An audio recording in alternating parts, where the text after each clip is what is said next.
Igulat ako ah. Kinabahan ako. Sabi, Mama, nangyari sa'yo? Sabi ko, oh bakit? Bakit ka nabukas? Sino na pretend lang ba ako? Sabi ko, ano ba nangyari sa'yo?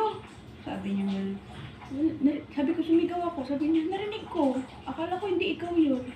Hindi nga ako lumabas kasi natakot ako eh. Sabi ko ako na naginip ako yung aswang. May nakatingin sa bintana, parang hinihigop ako. Nakakatakot naman kasi panaginip mo. First time ko makiginip naman yun. Noon din, na naginip din ako. Hinila ako nung maliit pa ako nung 90s yata. Mga 90s. Ano, sa Quiapo ako. Nangyari, alam mo ba? Ako, nagisnan ako. Hindi naman ako actually tutuklawin. Dalawang ahas, malalaki.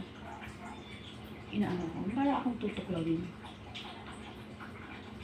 Yun ang mga panaginip ko nung hindi maganda yung ahas. Tapos ngayon, first time ko din na inaaswang ako.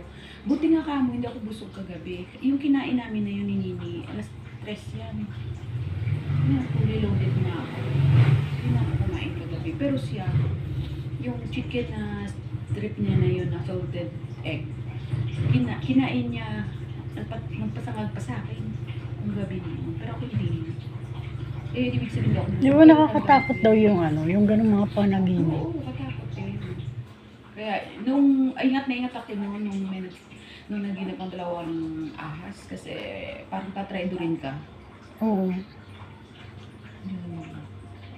Yun naman ito, aswang, hindi ko alam kung ano ibig sabihin yan.